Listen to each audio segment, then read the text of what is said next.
कि कोई इतना पढ़ा लिखा होना चाहिए, किसी के पास कोई ऐसी इल्म होना चाहिए, किसी को इतने वर्ष हो गए होने चाहिए ये नाम लेते लेते या सत्संग में आते आते, या कोई खास तरह के लोगों को ये राम से मिलाया जाता है। तो उसका जवाब है कि ऐसा कुछ भी नहीं। जिसके दिल में श्रद्धा भाव, जिसके दिल में इस प्रभु को पाने की चाहत है, उन सबको मिलाया जाता है। वैसे तो लिखने वालों ने, कहने वालों ने लिखा है कि निर्धन के धन राम, निर्बल के बल राम। तो दास जब ये पंक्तियां पढ़ रहा था तो ख्याल गया कि निर्धन किसे कहा जाता है? क्या निर्धन जो हम संसारी भाषा में देखते हैं कि शायद जिसके पास ये संसारी सुख संसाधन नहीं है, शायद ये जो संसारी माया है उसकी तंगी है, उसको निर्धन कहा जाता है संसार में। तो क्या उस निर्धन की बात हो रही है? क्या वो निर्धन है जिसको राम मिलेंगे? फिर निर्बलता की जब बात हो रही है तो क्या दुनिया में जो दीनहीन है, जिसका गुजारा नहीं चल रहा, जिसके पास कोई बल नहीं, ना शरीर का बल है ना अक्ल का बल है, संसारी तौर पर जिसको निर्बल कह सकते हैं, क्या उसको राम मिलते हैं? अगर फिर ऐसा है तो न जाने कितनी ही दुनिया, शायद वहाँ पर ऐसे हालात उन देशों में जहाँ पर शायद 2 वक्त की रोटी भी कभी कभी नहीं मिलती, तो अगर निर्धन को ही और निर्बल को ही संसारी भाषा से जिसे निर्बल और निर्धन कहा जाता है राम मिलते हैं, तो उनको तो फिर बिना किसी कर्म के, बिना किसी कोई ऐसी सोच बनाए राम मिल जाने चाहिए थे। फिर राजा जनक जैसे राजा को तो राम मिलने ही नहीं चाहिए थे। फिर मीराबाई को तो ये कहना ही नहीं चाहिए था कि पायो जी मैंने राम रतन धन पायो। तो फिर ये किस निर्धनता की बात की जा रही है? अगर ये संसारी निर्धनता नहीं है तो फिर ये किस निर्धनता की, किस निर्बलता की बात की जा रही है? ये जब कहा जाता है कि निर्धन के धन राम, तो ये उस एहसास से कहा गया है, उस बोध से कहा गया है कि चाहे मेरे पास कितना भी धन हो जाए, चाहे मेरे पास कितने ही महल बन जाएं, मैं फिर भी निर्धन का निर्धन ही हूं। ये संसार की सारे साधन मेरे मांगने से पहले भी अगर मुझे मिल जाएं, फिर भी मैं निर्धन का निर्धन। जिसको अपनी निर्धनता का एहसास हो गया, जिसने ये समझ लिया कि ये माया चाहे थोड़ी है या ज़्यादा है, चाहे सारी दुनिया ईर्ष्या करे किसी से कि किसके पास कितनी माया है, उसके पास दुनिया की सारी दौलत भी इकट्ठी हो जाए, फिर भी निर्धनता। जब ये समझ आ जाता है कि मैं कितनी भी किताबें पढ़ लूँ, अक्ल में कितना भी बल जोड़ लूँ, फिर भी निर्बल ही हूँ, चाहे शरीर में भी जितना बल आ जाए फिर भी निर्बल। तो जब इस निर्बलता का और इस निर्धनता का एहसास होने लगता है, तो ऐसे ज्ञानी को फिर ये राम मिलते हैं, क्योंकि उसके जीवन से अहंकार चला जाता है। उसको दिखने लगता है कि चाहे सब कुछ है फिर भी हूँ तो मैं निर्धन ही। तो ये अहंकार किसका, ये मैं किस चीज़ की, ये किस चीज़ के लिए अपने आप को किसी से ऊंचा माना जाए। तो जब ऐसी हलीमी, ऐसी विनम्रता जीवन में बसती है, तो फिर उसे ये राम मिलते हैं, उसके ये राम हो जाते हैं, उसके ये धन राम बन जाते हैं। तो इन्हीं भावनाओं के साथ जब ये शब्द लिखे गए या कहे गए, तो एक तो विद्वान है जिसने ये शब्दों को दोहरा दिया, कहीं पढ़ लिया कहीं सुन लिया कि निर्धन के धन राम। इसको सुनते हैं तो यही लगता है कि शायद जिनके पास कोई सुख साधन नहीं उन्हीं के राम हो सकते हैं। पर फिर वहीं जब ज्ञानी इन वचनों को बोलता है तो उसका ये भाव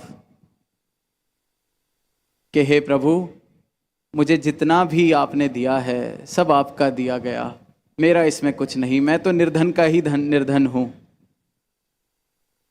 आप जीवन में बसेंगे तो इस जीवन का कोई मूल्य है, तो इस जीवन की कोई कीमत है।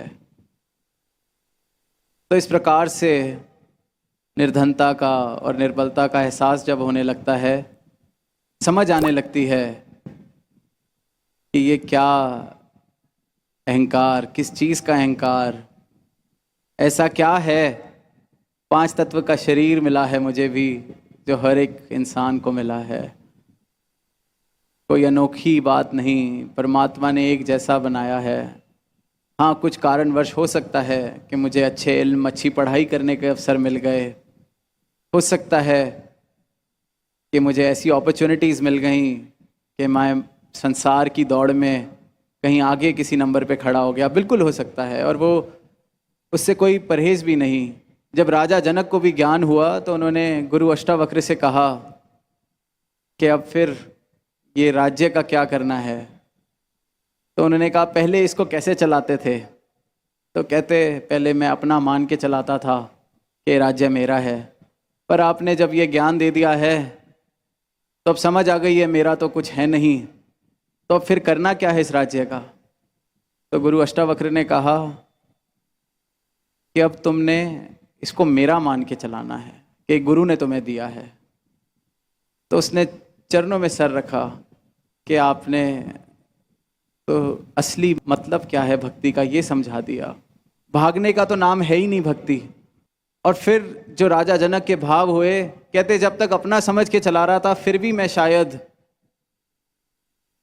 गुस्ताखी कर लेता कोई इसको चलाते वक्त, पर अब तो ये आपका है, अब तो मुझे और संभाल के इसको चलाना पड़ेगा, सेवा भाव से चलाना पड़ेगा।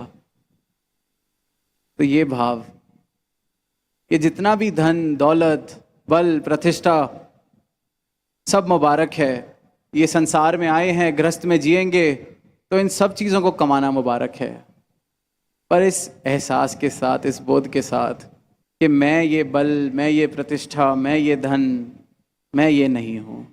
ये तो इस जीवन यात्रा को चलाने के लिए मिले हैं। इनके साथ ऐसी आसक्ति ना मैं कर बैठूं कि इन्हीं में ही घुल मिल के मेरा जीवन कटता चला जाए। कबीरदास जी लिखते हैं, भक्ति द्वारा सांकरा राई 10वें भाव। कहते हैं जो भक्ति का द्वार है, सिर्फ द्वार की ही बात हो रही है अभी, वो इतना सांकरा है, इतना पतला है, इतना बारीक है कि जैसे राई के दाने के 10वें भाग के जितना पतला, बारीक, सांकरा। फिर आगे वो समझा रहे हैं कि जब इतना सांकरा, इतना बारीक पथ है जिस पर चलना है, जिसका द्वार ही इतना बारीक, उस पर फिर यह हाथी जैसा अहंकार जो तुम लेके चलते हो अपने मन में, उसके साथ कैसे चला जाएगा, कैसे शुरुआत होगी भक्ति की? तो वही बात, ये निर्धनता, निरअहकार, अहंकार करूं किस पर, ये निर्धनता मुझे समझ आ जाए, तब मेरी भक्ति की शुरुआत हो सकती है। फिर इसी भक्ति से मैं इस अपने राम से भी मिल लेता हूँ, राम से एकमिक हो जाता हूँ। और सदगुरु कोई भी ऐसे हमारे ऊपर कंडीशंस नहीं लगाते, सिर्फ अपने 5 प्रण जो देते हैं। और पहले ही प्रण में जिस कारण मुझे अहंकार होता है, ये जो सांकरा पथ जिसकी शुरुआत मैं नहीं कर सकता अपने अहंकार को तजे बिना, कि तन मन धन इस परमात्मा ने दिया है। जब इस बात का एहसास हो जाए, इस बात का बोध हो जाए, इस बात की समझ आ जाए, तो फिर अहंकार किस चीज़ का? अहंकार तो उसे ही हो सकता है जिसे ये बात फिर समझ नहीं आई। एक कहानी दास को पढ़ने को मिली। कहते हैं एक पुराने समय में राजा थे, वो रोज़ रात को या हर दूसरी रात को भेष बदल कर अपने राज्य में जाया करते थे, देखने के किस प्रकार से सबकी जीविका चल रही है, कैसे मेरा राज्य चल रहा है, जैसी खबरें मुझ तक पहुंचती हैं क्या सब कुछ वैसा है कि नहीं। तो वो उनकी आदत थी और इस तरह से वो जाया करते थे। एक बार ऐसे ही अपनी रात की उस दौरे पर उनको एक इंसान दिखा कि पूरे राज्य के जो जहाँ कचरा कूड़ा इकट्ठा होता था वो वहाँ उसको हिला रहा है, ढूंढ रहा है उसके अंदर जैसे कुछ। वो चल पड़े उसको देखकर। अगली बार फिर वो वहीं दिखा, तीसरी बार भी वहीं दिखा, चौथी बार भी वहीं दिखा। फिर एक बार वो नदी के किनारे रेत को छन्नी से छानता हुआ दिखा। फिर दोबारा। तो उनसे रहा नहीं गया, उन्होंने वैसे ही पूछ लिया बिना बताए कि वो राजन है कि ये तुम क्या कर रहे हो? कभी तुम कूड़ा हिलाते हो जैसे उसके अंदर कुछ गुम गया है। तो उसने कहा कि कभी कभी उसमें से ही कुछ खाने को मिल जाता है, कभी कभी कुछ मूल्यवान चीज़ें भी मिल जाती हैं, कभी कभी इस रेत को छानते छानते इसमें से ही चांदी मिल जाती है। बस इसी से ही अपनी जीविका चला लेता हूँ। जो मिलता है उसको खा पी के दिन गुजार लेता हूँ, फिर अगले दिन फिर वही काम शुरू। तो उसकी बात सुनकर कहीं राजा के मन में दया का भाव आ गया।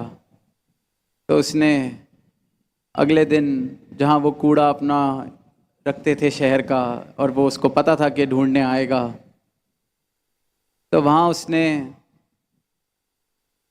एक अपने गले का हार हीरे जवाहरात से जो जड़ा हुआ वहाँ डाल दिया। और फिर ये चेक भी करवाया कि इसने जब कूड़ा ढूंढा अगले दिन तो इसको वो हार मिला कि नहीं। तो जब उसको ये खबर मिली कि उसको वो हार मिल गया तो राजा को बड़ी संतुष्टि हुई कि चलो शायद अब ये अपना जीवन अच्छे से गुजार लेगा, इसकी 2-4 पीढ़ियों का काम चल जाएगा। फिर राजा जब अगली बार दौरे पे गए फिर भी उस इंसान को वहीं पाते हैं, वो वही काम कर रहा है। तब उनसे रहा नहीं जाता, वो बता ही देते हैं कि मैं राजा हूँ और अब मैं तेरे से पूछना चाहता हूँ कि तूने हाल ही में इस कूड़ेदान में से इतना बहुमूल्य एक हार पाया, फिर तूने उसको बेच के पैसे भी कमाए, तू आज फिर इस कूड़ेदान में क्या कर रहा है, क्या ढूंढ रहा है?